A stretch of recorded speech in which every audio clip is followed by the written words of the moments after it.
Fellas, what is the deal with subscriptions overtaking our life? At one time, I had maybe 1, perhaps 2 subscriptions per month, and now that has ballooned literally into everything. And what's crazy is there are times where subscriptions get tacked on that you didn't even know about, which is why we've been approached by today's sponsor, Rocket Money. Rocket Money is a personal finance app that helps you cancel those pesky subscriptions. It also allows you to lower bills and manage your money overall. It sends you little pings like, hey, do you recognize this charge? Are you sure you want to continue this subscription? And as someone who already has to go through spreadsheets upon spreadsheets just to play Destiny and Path of Exile, it's so nice to step away from all of that and just have Rocket Money handle it all. We're talking about helping save customers up to $740 a year when using all of its features, with over $500 million in canceled subscriptions. My God, can we just acknowledge, man, this stuff is getting out of hand. So if you're interested in saving more today and spending less, join over 5 million members who are using Rocket Money today.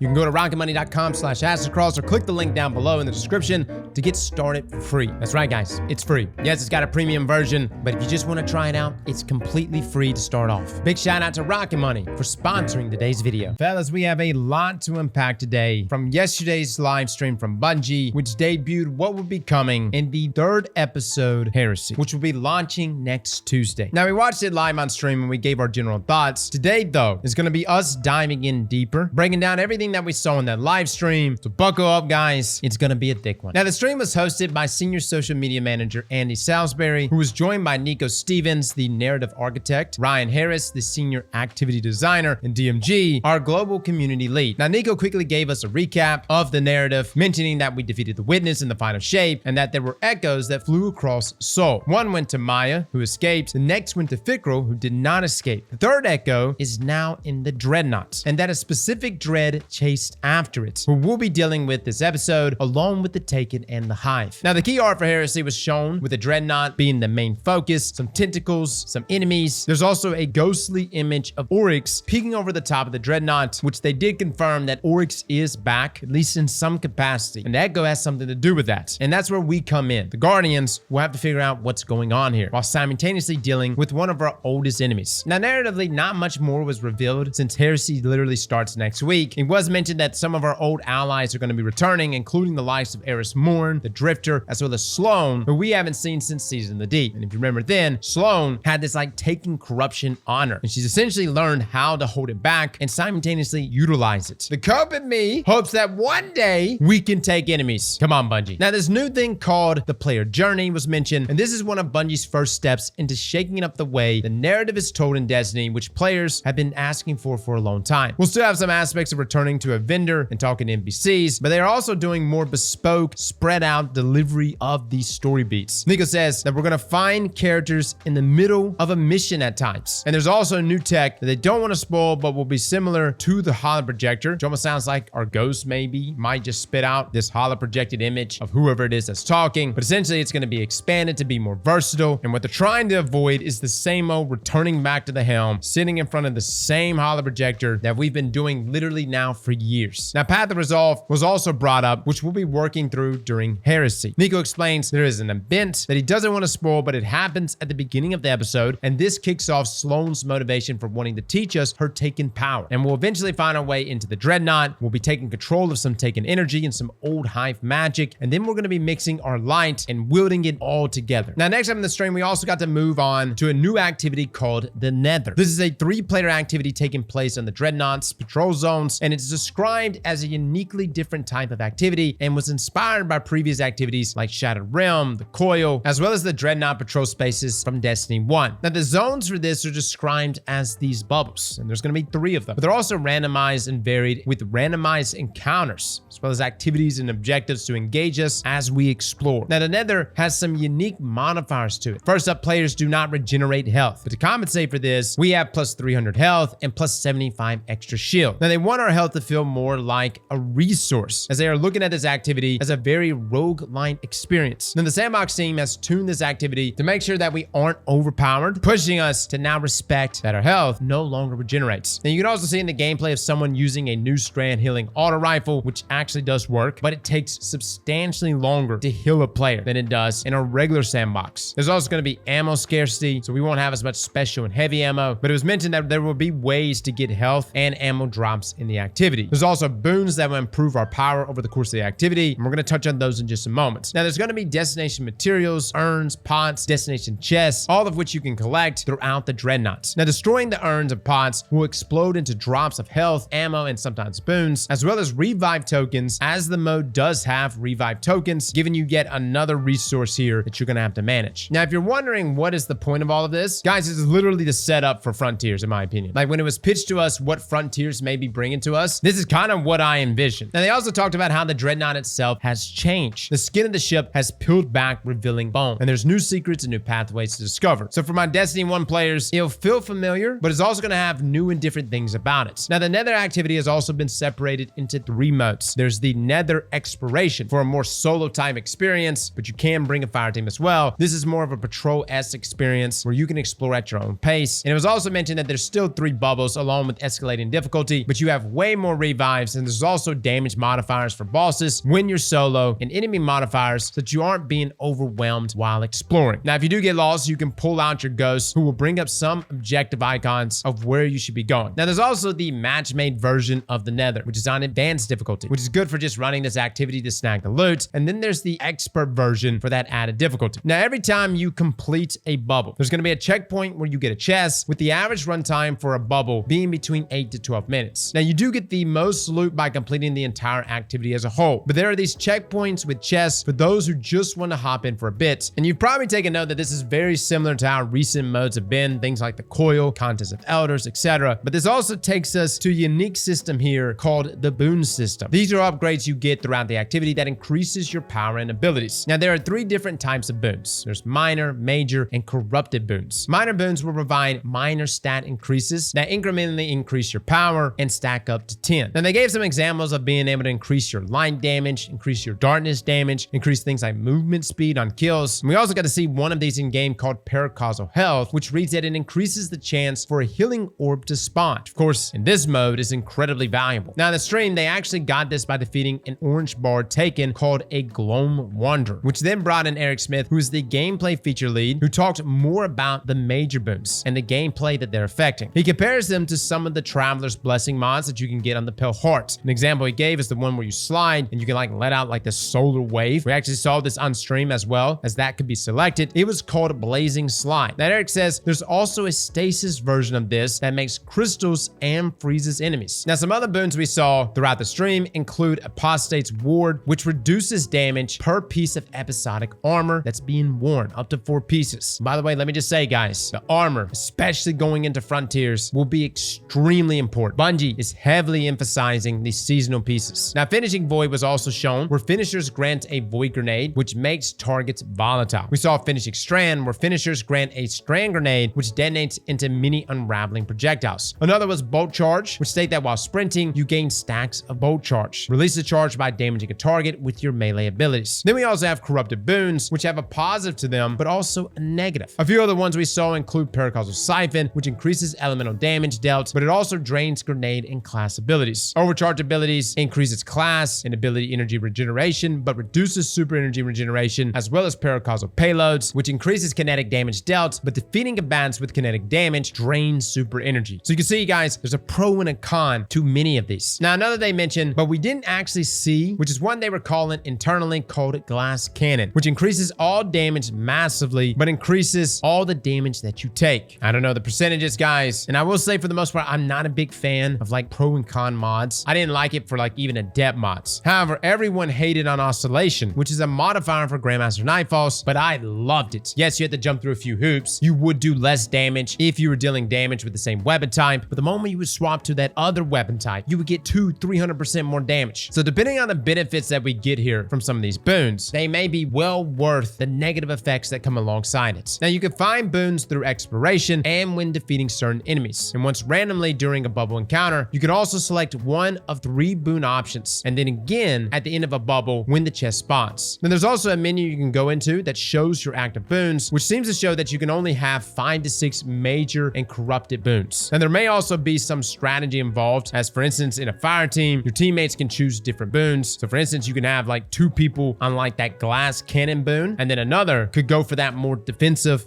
/ protective boons. Overall, they look interesting, guys. But now this takes us to the loot. Let's circle back to that strand support frame auto rifle called Adamantite. Now, Bungie mentioned that since it is a strand weapon, but it's also a support frame auto rifle, when you actually shoot to heal an ally repeatedly, it will then sprout these little unravel seekers from that ally, which is kind of wild. Not really sure what strand synergies we could pull from this, but it's an interesting touch that Bungie added here. And they also showed some of the perks on the weapon, including the likes of Slice and Subsistence in column 3, Circle of Life and Frenzy in column 4. And they mentioned another perk called Tear, which can also sever targets, allowing for Adamantite here to roll both Slice and Tear together. Now, for a brief frame, I also saw a perk called Reciprocity, which based on its icon, it looks to be healing related, but I was not able to get a look at its perk description. Now, you also may have noticed, yes, there are Adept versions of our seasonal weapons. These are called Heretical Arsenal. They visually have a different look to them, similar to shinies during Into the Light. Now, there's multiple traits in each column. We can see an Adept range mod inserted. It's also enhanced. And interestingly, it also has 2 origin traits. One being the episodic one called Willing Vessel, which states that dealing damage or defeating targets with this weapon gradually grants increased stability, handling, reload speed, and charge rate. Now, this effect gradually decreases over time, but it's gained more quickly while near allies. Now, the other trait is actually Runneth Over, which is the King's Fall origin trait, which is a solid one by itself. Now, DMG mentioned that there's multiple ways to earn these Adept versions, essentially by going into the activity, up in the difficulty, exploring the Dreadnought and looking for them. There's also going to be new fragile mods, which expire at the end of the episode, and that they're supposed to give us pretty insane bonuses. Now, DMG gives an example called Power of Resolve, where rapid hits create these Taken Seekers, and that supposedly they're good against champions. And it was mentioned that there will be some at launch that can be found through chests and secrets, with more being added with Acts 2 and Acts 3. Now, another weapon they showed was called Psycho Pump. This is an arc aerial denial frame grenade launcher. Now, this one that they showed was non-Adept. The roll they showed came with Eddy Current and a new perk called Rolling Storm. Final blows grant bolt charge, while amplified, final blows grant additional bolt charge. Now, the theme of these weapons is also really cool, and it goes along with what they've been saying about the Dreadnought. You got the cool glowing skin on it, and then it's peeling back, revealing the bone. But let me just say, guys, just watching this grenade launcher in action, it looks so cool seeing like the arc waves on the ground sparking up. I know a lot of us are looking at Velocity Baton, especially with all the different Void Artifact mods, but this one looks so juicy. Then they also showed a machine gun called Watchful Eye. They didn't show much of this, but I did catch a few rolls, things like field prep and jolting feedback. We saw an energy pulse rifle in the inventory screen, a fusion rifle in the kinetic slots, as well as a new sword and linear fusion rifle in the heavy slots. We saw Palindrome in there, which we already knew about, but it also had one of those redacted perks, which seems to be recycled energy. Now, seasonal rival weapons are also being reprised this episode and will all drop on day 1 of Heresy, so no time gating there. So things like Cold Denial is going to be back. This is a high impact pulse rifle. One of the rolls they showed was Tunnel Vision Headseeker with its new origin trait called Paracausal Fluid, which states that you gain bonus handling and mobility when damaging targets with this weapon. Swords gain increased charge rates with this perk active. Whispering Slam, which is a lightweight bow, is also returning to us. The roll they showed really wasn't that good. It's like Pugilist and opening shots, but we also noticed False Promises being present in that kinetic slots, which is a very solid high impact auto rifle. Now, on the topic of our seasonal loot, DMG said they heard the feedback surrounding tonics from last episode, and he went on to say that there's going to be a way to target weapons through the Tome of Want. Now, you won't need to do this a ton of times. You won't have to go through menus like you had to inside of Revenant, where we're constantly having to load up the tonic system when it would run out. But he did mention it isn't necessarily going to be more loot. It's just going to let you target what you want. But you know, some of you are like, Cross, dude, the tonic system was bugged and wasn't even giving us the loot that we were trying to target. I know, which is exactly why everyone's going to be testing everything left and right once we get this episode out. Now, Vault of Glass weapons are also being refreshed with Heresy. They are now craftable with a new origin trait called Time Loss Magazine. Final blows of this weapon grant bonus super energy. When your super expires, this weapon magazine size is doubled for a long duration and reloads from reserves. Now, there's still going to be Adept versions that you can earn in the Master mode that roll multiple traits per column and can also be enhanced. They showed off Hezen's Vengeance with things like Overflow and Cluster Bombs, as well as Bipod and Vorpal. Another new perk was shown off on weapons like Fatebringer called Elemental Honing, where dealing unique elemental damage grants this weapon a stacking damage bonus. This This bonus is increased for kinetic weapons. No lie, guys, that origin trait looks really good. It's like baked in Thresh, but even better considering you get the magazine size buff. You can imagine on things like Heson's Vengeance, which is a rocket launcher with, say, bipod, you might be able to hold like an insane amount of rockets when coming out of your super. But this now takes us to the new exotic weapons that are going to be coming this episode. We have Barrow-Dyad, which is a strand submachine gun. Guys, this is the trippiest weapon I've ever seen Bungie make. Look at this thing. It comes with the intrinsic trait Panic Response. This weapon generates blight as it deals damage. While not firing, blight depletes, and the magazine is gradually refilled. Reload the weapons to convert stored blight into blight seekers. Now, its other trait is called Taken Divergence. It reads that hitting 3 different targets generates a large amount of blight. Blighted seekers pour through targets. That also reads that this weapon resonates with your choice. Not really sure what that means, but it seems to have a pretty interesting loop of us dealing damage to gain blight and hitting 3 targets to generate that large amount. You then reload to convert the blight into blighted seekers, which you can then shoot out at enemies. And Bungie even mentioned that it can bounce between those enemies. And you can also see the auto reload features pretty nice, like semi-Actium War Rig here for this SMG. Now, this process of auto reloading the weapon does deplete the blight, but you can do this to avoid reloading so you don't trigger the blinded seekers. Now, the team mentioned this is not a weapon of sorrow, but it's something of a precursor to a weapon of sorrow, but they didn't say more on that. A lot of folks in stream assumed Osseo. Maybe it is. We'll look into the lore of it when we get into the game. Now, it wasn't really mentioned when this weapon's going to be released next episode. They just mentioned that this is a weapon that we can earn, and they mentioned it may have a catalyst and intrinsics to earn, which makes me think this is probably going to be tied to potentially the exotic quest, which is normally like an Act 3 rollout. But at the same time, they didn't say that specifically, and I will say it's kind of odd to be showing us this so early if it is an Act 3 drop. Now, our other new exotic weapon is actually our Season Pass exotic, which is an arc trace rifle. This one is called Lodestar. Now, the most interesting feature about this weapon is that it utilizes primary ammo. Bungie's really like blurring the lines here between our special and primary weapons. But its intrinsic trait is called Starlight Beam. This weapon fires a low intensity arc beam with enhanced stability and accuracy. Now, its other exotic trait is arc alignment. Dealing arc damage from any source aligns the battery's coils. When alignment is complete, reload press to disengage the safety and enable hipfire Starlight Beam to apply jolts to any target damage for a short time. Aim down sights to slow the rate at which the battery drains. Now, they mentioned that shooting while aiming down sights is similar to how a pulse rifle shoots. It's a trace rifle, but it's got a burst pattern, but extremely stable. And you can see in the gameplay that while you deal damage, it fills a meter for that arc alignment perk. You then do the special reload. This will allow you to jolt anything that you hit when shooting from the hip. And the final part of the perk that they mentioned is that when you do aim down sights, any arc debuff target that you defeat with this will explode in a blinding explosion. So there's definitely a unique gameplay loop here for this weapon, one of which is going to greatly synergize with our arc classes and especially our artifact mods. I think the only thing that's going to hinder it is that it's a trace rifle. In terms of damage, even our special trace rifles struggle in our current sandbox. So we'll see how this one does. Now, on the topic of exotics, it was also confirmed that there will be no exotic armor pieces for this episode, which is a big bummer. This has been a common trend for Bungie in their final season, or in this case, the final episode of the year. The last one has always contained no armor. And the way this has kind of been pitched to us is, would you rather 3 new exotic armor pieces or 3 new aspects, which is actually what they showed us. We're getting 3 new aspects with the launch of this episode. This was actually previewed in the TWAB last week. If you want to check out our preview of this, we covered it already, guys, but essentially we're getting 2 arc aspects, one for Titans and one for Warlocks. We're also getting a Void aspect for our Hunters. Now, some of the new artifact mods were also shown for this upcoming episode, as well as the Tablet of Ruin, which will be our artifact for Heresy. Now, the artifact mods are going to be Arc, Void, and Strand Focus. And they actually started with column 5. They showed a mod called Void Flux, which state that defeating weakened targets with a Void weapon applies volatile to nearby targets. Powerful targets increase the radius of the explosion. They go on to mention that you could pair this with things like Malign Harvest, which is present in column 4, where rapidly applying volatile causes your next instance of Void weapon damage to create a weakening burst. By the way, artifact boosts are back. This one reading that applying weaken provides a small Void overshield. So for my Gerfalcon hunters out there, this is going to be a pretty potent combo for you. Now, another column 4 artifact mod that they showed was Horde Shuttle. This is actually an old mod that's making its return. It states that damaging unraveled targets with the weapon occasionally spawns a threadling. Its boost reads that threadling severs targets that they damage. Flashover was another column 4 mod that reads that when you gain maximum bolt charge, you also become amplified. Lightning lightning bolts deal more damage. Another one was no bell, where rapid glaive melee final blows grant special ammo glaives additional ammo. Blocking damage with glaives increases their melee damage to targets. Keep in mind, guys, we're getting a pretty nice glaive buff coming next week. Now, in terms of our anti-champion weapons, we've got piercing sidearms finally making a return. We've got anti-barrier sniper rifles, unstoppable glaive, unstoppable fusion, which is both for normal fusions and linears, and overload machine guns. Now, the most interesting thing here is that these are special and heavy ammo-based anti-champion weapons. Besides the sidearm, considering that most of us are probably using rocket sidearms, yeah, this is like all special and all heavy, which Bungie like never does. Now, moving back over to column 5, one of the best mods Bungie has ever given us is making a return: particle reconstruction. Dealing sustained damage with fusion rifles or linear fusion rifles partially refills the magazine from reserves and grants them bonus damage for a short duration against that target. Now, back in the day, like particle deconstruction day, this used to be a monstrous 40% damage increase at max stacks. I would be very surprised to see it at that level again. What I will say though is that this was an incredibly powerful artifact mod, especially on weapons like Vex Mythoclast. Vex is an interesting choice because even though it's a primary weapon, it's still classified as a fusion. Therefore, it will be able to take full advantage of both the anti-champion capabilities this season, as well as particle and the buff that it grants. Now, the last artifact mod that I was able to actually get a screenshot of was Defibrillating Blast. This is also present in column 5, and it reads that stunning a champion grants maximum stacks of bolt charge, and that it triggers an arc bolt that heals you and jolts combatants that it damages. Now, there was also one more that they didn't show, but it looks to be unraveling orbs, which we've had in the past. The icon at least looks very similar. You can actually see in the gameplay too. At one point in the HUD, we saw unraveling rounds being procced, which lines up here. Now, finally, for some other miscellaneous things that they talked about, the new Trials revamp, where it no longer requires flawless in order to get the Adept loot and go to the lighthouse. They also showed off the new Warlock Trials armor in game, the next dungeon race for Sunder and Doctrine, which launches February the 7th at reset. This time around, there will only be one singular fire team crowned as the winner, with a trophy that will be awarded to them. And to enter this dungeon, you just gotta be 1995 power. There will be a contest emblem to earn for that first 48 hours of contests. Now, the big thing that everybody was going crazy about was the collaboration Destiny 2 is doing with Star Wars. That's right, fellas. Star Wars collaboration. Bungie's literally pulling everything out to spice things up for the upcoming season. And let me just say, man, everybody in the chat was dogging the whole time watching the stream, nitpicking here and there. But the moment you guys saw Star Wars and the ability to be a damn royal protector or a stormtrooper, every one of you caved. And then they showed the Death Star ghost shell, and my God, y'all just lost it. People were like, yo, I'm breaking out my wallet right now. Overall, guys, I thought it was a pretty good stream, man. Heresy is looking to be denser than what we got in Revenant and Echoes, and it should be. This is the episode that will be the ramp up into the annual expansion. It has to be a banger. And it almost seems like they're going to be condensing this episode potentially to 3 months rather than the 4, at least for its content rollout, which I think is going to pave the way for potentially like a Pantheon release, maybe something like similar like Into the Light for the ramp up going into Frontiers. What I will say about this upcoming episode is that the narrative is vitally important. We're diving into the Hive Pantheon. When I saw that Oryx was going to be the bad that we're going to be dealing with, I was a bit let down, as I was hoping this was going to tie into Xivu Wrath. At the same time, I wouldn't be surprised if Xivu gets her own annual expansion. Let me know in the comments below what you think. Fellas and ladies, thank you all for coming and watching, and as always, Slap that like button like your mama told you right.